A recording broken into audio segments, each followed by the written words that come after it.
Hi, I'm Msgr Jim Lisante. This week on Personally Speaking, my guest is Governor Scott Walker. He was the governor of Wisconsin, and now he's president of Young America's Foundation. Stay with us, please.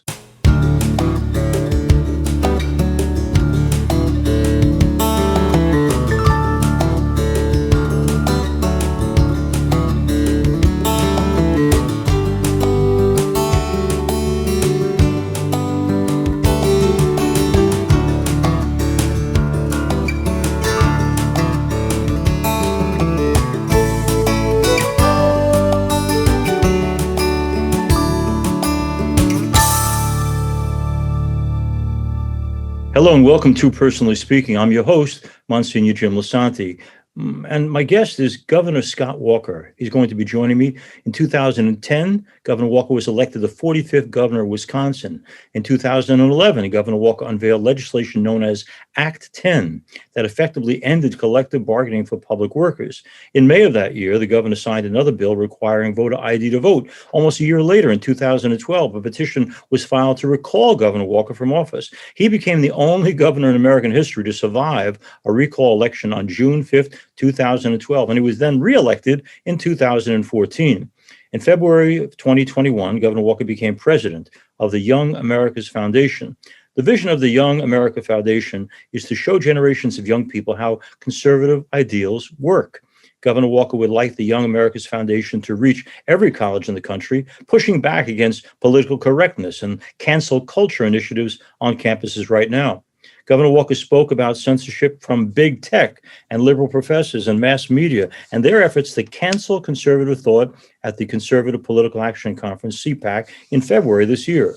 The Long Game is what it's called. It's a new initiative just launched by Governor Walker and the Young America's Foundation with the goal of bringing America's founding principles back into education and culture. Governor Walker is married since 1993 to Tonette, and together they have two adult sons. He's here with us today to talk about his life, his family, the values, the faith that he wants other people exposed to as well. Joining me now, I'm so pleased to welcome, to Personally Speaking, Governor Scott Walker. Governor Walker, thanks for coming on our program. Let me begin with something that has nothing to do with your new job. We'll come back to that. I'm always intrigued by people and their the decisions in life for who they're going to share their life with. This wonderful woman you've been married to since the 1990s, why did you pick her to be your partner for life? I knew the night I met her. My very first date was May 1st, 1992. And I knew that night that God had told me this was who I was going to marry. It took her a few months longer, but eventually we met on May 1st, engaged on August 20th, married on February 6th. So how about that for a quick courtship? Wow, you're not kidding. Some people I know come to my church, they're dating 10 years. I'm like, fall off the fence already.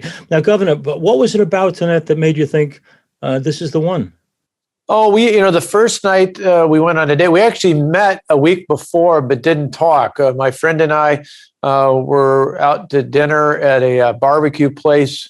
My now wife, but then someone I didn't know, Tonette, was out with a roommate of hers at the time. We both were watching karaoke after dinner and just made a connection. And of all things, the guy I was with said, well, go talk to her. I said, I didn't come here to go on a date. But so I left a note on a napkin that said, I've got to leave early to go get up early for work tomorrow, but wrote my name and my number.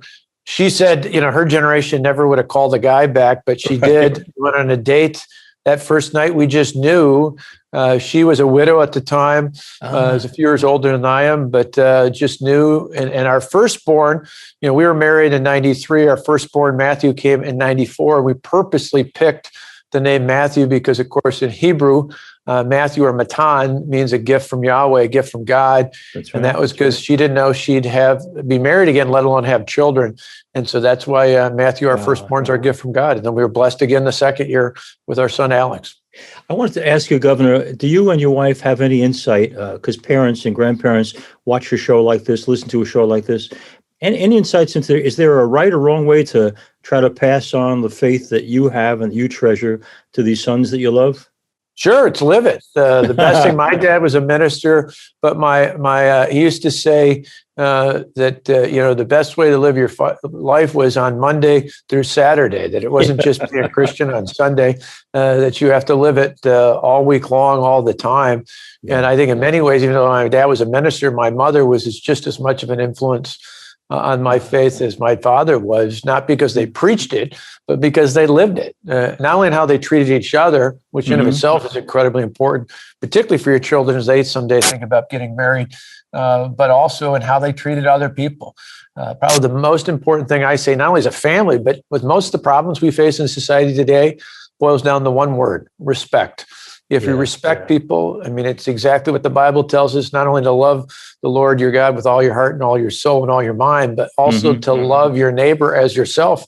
If we taught each other and lived by respect, all these other problems we deal with, I think, would be largely non-existent.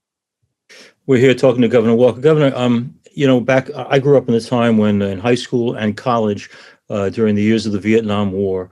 And I mentioned that to you because in my college, what they did was they had people from the American Legion to talk on behalf of the war. And we had people like Father Daniel Berrigan, the Jesuit peace activist, to talk against the war. My point is, as students, we had access to both points of view. I know one of the purposes of your new work will be to make the world balanced again. But what happened that campuses around the country have lost perspective about the importance of 2 points of view, not just one? Well, it's really shifted. You're right. And I think for those who have a more liberal point of view, it goes all the way back to Saul Alinsky, starting in the 60s when all that was happening you're talking about, but with a long-term plan. Those of us who are more conservative, I think part of the reason is, we have views, but we spend most of our time focused on our family and our jobs and building maybe a small business, and very limited amounts of time involved with the government or with typical government entities. And so people have kind of just let that slip away over time.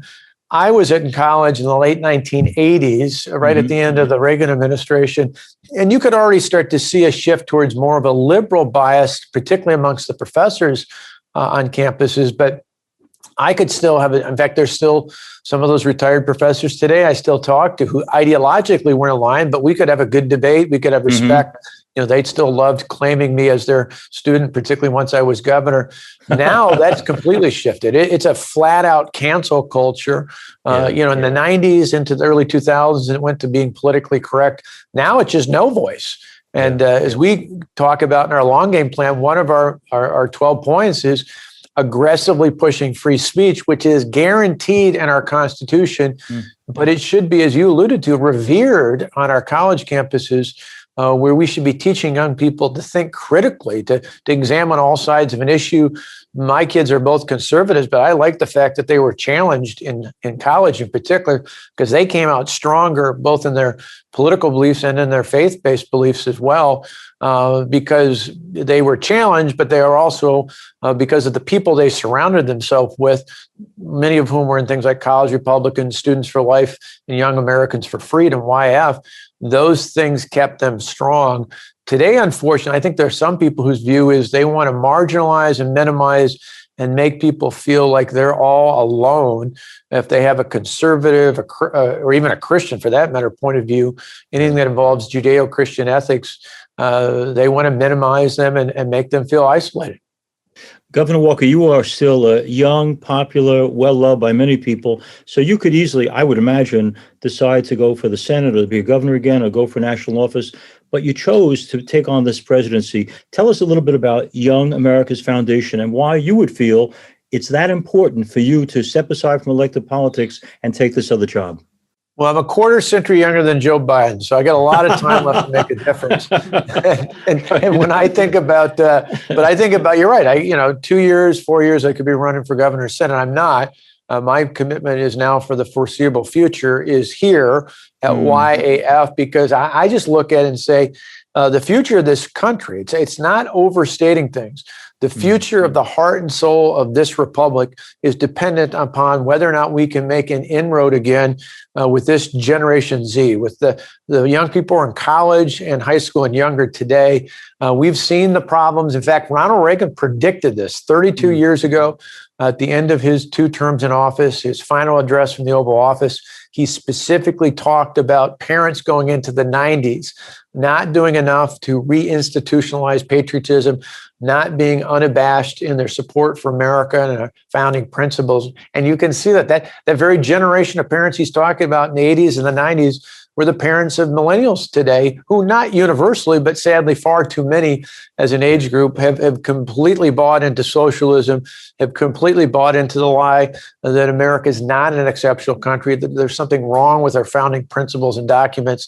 And so as I look ahead to the future, we're really training the next generation of freedom fighters, the people to stand up and challenge the status quo, increasingly on our college campuses, in many ways in our culture in general, at least for the influencers of culture, and even of late, the last year in particular, challenging the status quo when it comes to the communications and the censorship from entities like big tech.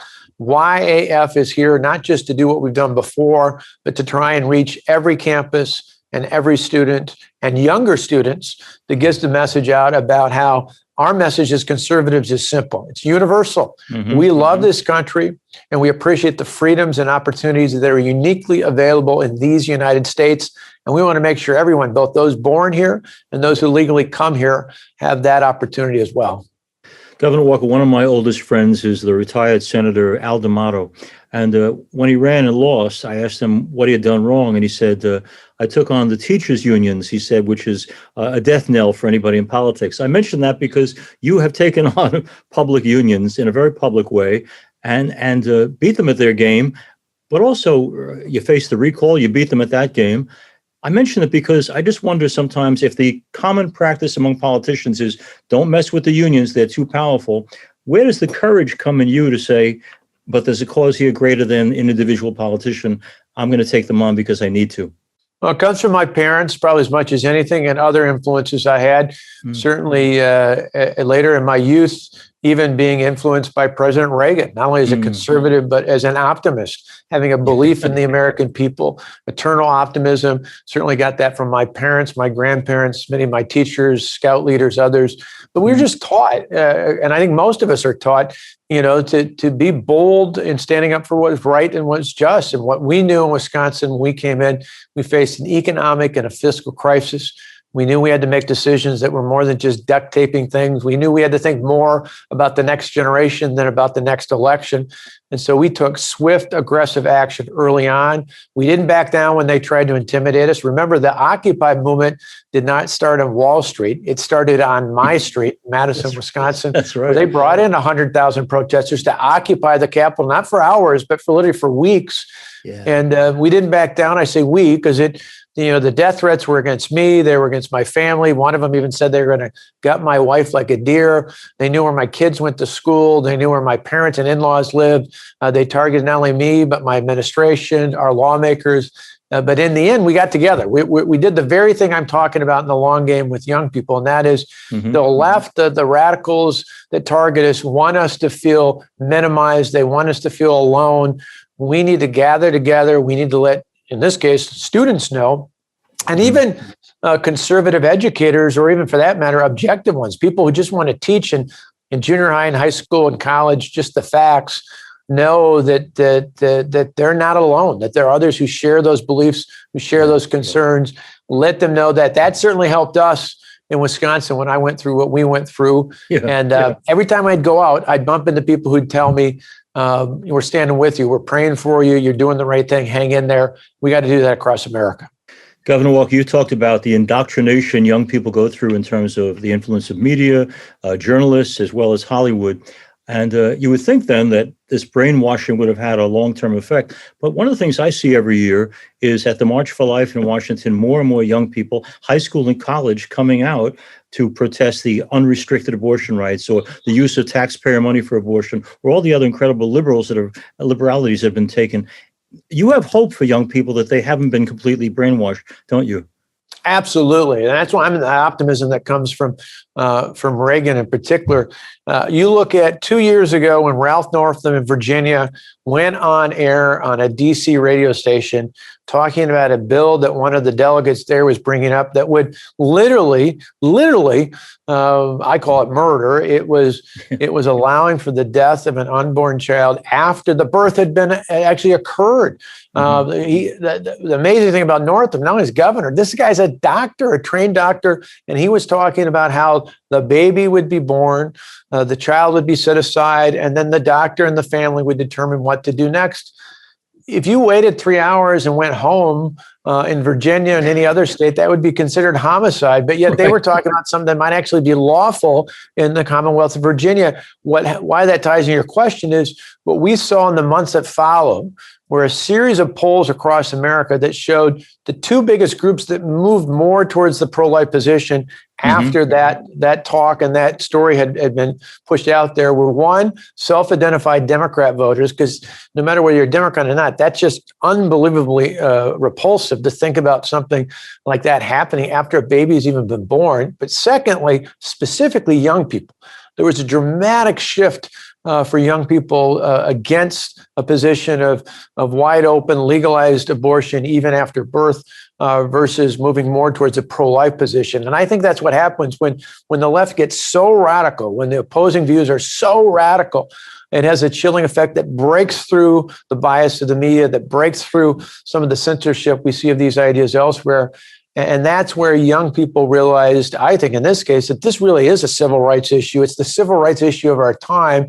And we, as conservatives, need to not back down. We need to be engaged in these fights and speak the truth, not be intimidated by the media or anybody else about using language that is clear as to what's at stake. In this case, it's an unborn life, or even in the worst case scenario, it's not even unborn. It's the early stages of birth that's being at risk. So I have hope, not just in that issue, but on others like that when we burst through with the facts, which is part of our long game approach, the facts are on our side.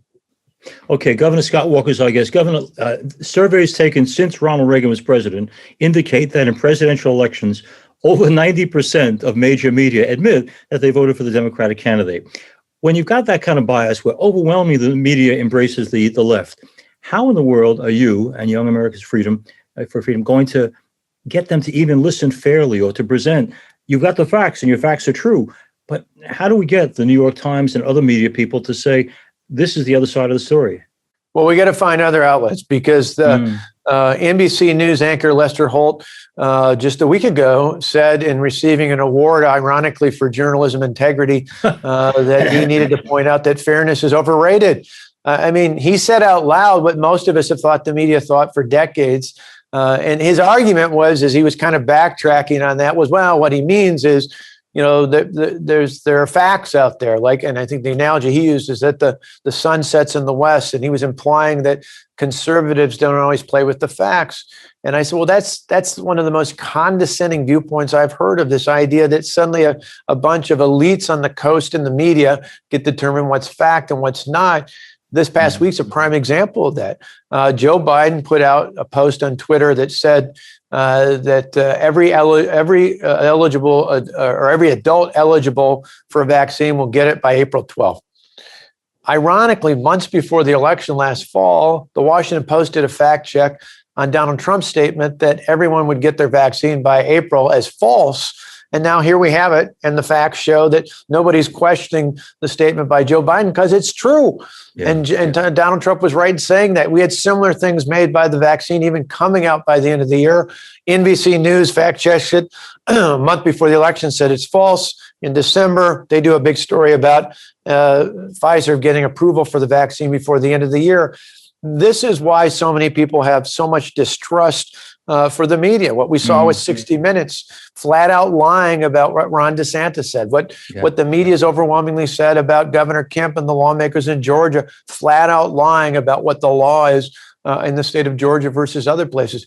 We have to find ways to get around that. And then again, in our long game, we're talking about new ways to use current technology as well as creating new digital technology to get the message out to all different age groups, but particularly amongst young people. We can't rely on the New York Times or the traditional network media outlets because they're biased. They just flat out lie when it comes to conservatives. We can't just sit back and complain about it. We got to find other ways to get that message out. and we got to start sooner because that's where the left is at. That's where the media is at. Younger and younger ages. We've got to counteract that by telling the story about why America's great. Governor, if I go to my bank today, they're going to ask me for photo ID. If I try to get on a Delta flight, they'll want a photo ID. So I was intrigued to see that back in Wisconsin, that one of the bills you were putting through was for a photo ID before you can vote. Now, does that mean because you're asking for a photo ID that you're racist, Governor? Well, the irony is, so 10 years ago when I signed that law, they said exactly that. They said it would suppress the vote. It would target black voters. Last fall, the state of Wisconsin saw more than 75% of the eligible voters cast a ballot, the largest turnout in some 70 years. So all the hype and hysteria just didn't pan out. It was just the opposite. In fact, if you look at the polling all across this country, but particularly in places like Georgia and Wisconsin, but anywhere in America, overwhelming support, not only amongst Republican and independent voters, but even the vast majority of Democrat voters support voter ID. And get this, a poll last week just showed nationwide 69% of black voters support laws that require photo identification. What is racist is implying that somehow because of someone's race, they can't get access to a piece of identification, whether it's a driver's license or a state-issued ID card. That is the race-based statement out there. And instead of just pointing out the hypocrisy of the left on this issue, I think as conservatives, we got to point out just how wrong they are and not back away from any of these battles. Yeah. Governor, recently I was preaching in my parish, and I mentioned that of the 1 million abortions every year in our country, that while the African-American population is 12%, that the number of abortions performed, 39% are on African-American babies. And that if you promote abortion then in that community, isn't that a genocidal thing to do? And one of my African-American parishioners said, you could get in trouble for saying that. It sounds racist. And I said, but it's just the facts. That's the fact. If you love your community, why would you want to abort the babies that are the future of that community? But even facts don't seem to matter so much anymore. Let me ask you, Governor, for the sake of those who are listening. Well, that's why we can't back down, though. I just added, that's why we can't back down. In New York City last year, there were more abortions than live births amongst African-American babies. That in itself should send shivers down anyone's back. And it shows you people like Margaret Sanger and others were targeting black communities to push things that they did with Planned Parenthood. People should be outraged about that instead of defending it. Yeah, and very frankly, it's embarrassing to a guy like me that, we haven't had a Catholic president since John Kennedy, and this one is in some ways outshining Barack Obama in terms of being the most militantly pro-abortion guy. I don't know, quite frankly, how he manages to live with himself, thinking that he's a good Catholic. You can't be a good Catholic and not remember the Jesus who said, woe to him who hurts the little ones. Better a millstone should be tied around his neck. So I wish the president would give that some rethought. For the people watching, listening to a show like this, Governor, who may not even be familiar about this Young America's Foundation, how do they get more information on you and what you're doing and the whole movement? Yeah, we train the next generation of America's freedom fighters. It's real simple. Our website is yaf.org. In fact, if you want a free copy, we'll mail out to you today of our long game plan. Go to yaf.org/long game. We'll get you a copy. We'll tell what we're doing. And more importantly, what we plan on doing. We're on over half of all the campuses in America today, but we want to be on all 4,000. We want to reach 1 million more students, but we know more than just campuses and colleges and universities. We got to be in high school and junior high. And yes, in many cases, as early as elementary school, we got to be supporting parents to counter all the radical indoctrination that many on the left are trying to get them, and to counter the lies about things like we were just talking about, the fundamental right to life, preserving the sanctity of life. That's just one of the many issues that we're engaged with our students. Governor, you mentioned before the Judeo-Christian tradition. Many of the parents in my parish, grandparents too, will say, I'm worried because while my kids went off to college kind of believing, they're coming back with their beliefs all shaken. They're being told that their faith is a myth, that they've lost their way. They're losing their religion. Do you have any ideas on what parents can and should do to make sure that going to college doesn't mean surrendering the faith? Well, in addition to support that parents and grandparents can give as a family, one of the best pieces of advice, not only for YAF, but for in general, my kids, just as I was when I went to college, beyond groups like YF and college Republicans, I was actively involved in Students for Life. Students for Life chapters are some of our biggest partners on campuses all across America. My big advice to parents and grandparents and other family members is encourage your sons and daughters, encourage your nieces and nephews, encourage your grandkids to be involved and engage with other like-minded groups, to find a way to be connected, not just from a political standpoint, but find folks who practice and celebrate their faith, find a way to not have that be a disconnect for 3 or 4 years of their life and then suddenly expect that they're going to go back to those faith traditions after graduating. You've got to continue that. You've got to be supported. It's like everything else in life. Yeah. You talked about the Bible before. Christ called us, certainly we can be believers anywhere. And those who were in prisoner of war camps know that a big part of what kept them sane and kept them alive was remembering the scriptures they learned as young children along the way. But more than anything, the Bible repeatedly tells us, where one or more are gathered, the idea of coming together, sharing that fellowship, certainly that's important to faith, and it's important to those founding principles that include the protection of free expression of our religious beliefs. I want to thank Governor Scott for being with us. Governor Walker is a man of great courage, a man of tenacity who believes what he believes, doesn't compromise. And I just love guys who go into politics who say, this is who I am, this is what I believe, take me. And, you reminded me, Governor, years ago, Congressman Peter King, I was in a synagogue, and he said, you and I agree, he said, on most of everything. He said, but I'm pro-life and I'm not changing. And if that's a problem for you, then you might as well skip my talk now and go home. But if you're willing to listen to a guy who has a different perspective and is going to hold fast to the things he values, then we can talk. And that's the kind of person you are. You know who you are. You believe firmly. You're willing to dialogue. And boy, do we need more of that on campus and around the country and in the media. Keep on keeping on. And you said before that people were praying for Vice President Pence. And I think they're praying for you, Governor Walker, too, because you've got a great job to do. And I'm so glad you're stepping into this leadership role. For our listeners and watchers, one more time, YAF, how do they find out more? YAF.org/long game. We'll send you absolutely free a copy. We'll mail it right to your home today. We'd love to have you join us in this, not just this battle, but really this war for the heart and soul of our republic. We can get it done and we must get it done. So please join us. Thank you. Thank you, Governor Walker. Thank you so much. As we end today's program, I want to thank you all for being with us. I ask you to write to me if you want to at personallyspeakingpodcast@gmail.com. To listen to our Personally Speaking podcast with some of our most recent shows, please go onto YouTube and search under Personally Speaking with Msgr Jim Lisante, and don't forget to click like and subscribe. Personally Speaking is also available as a podcast on personallyspeakingpodcast.buzzsprout.com. You can also listen to past episodes by going on www.closeencountertv.com and clicking on the radio button at the top of the page. Additionally, Personally Speaking, episodes are on my parish website, which is www.ollmp.org on the homepage. Personally Speaking is also on Facebook at Personally Speaking with Msgr Jim Lisante. Thanks so much for being with us. We look forward to being with you again on Personally Speaking.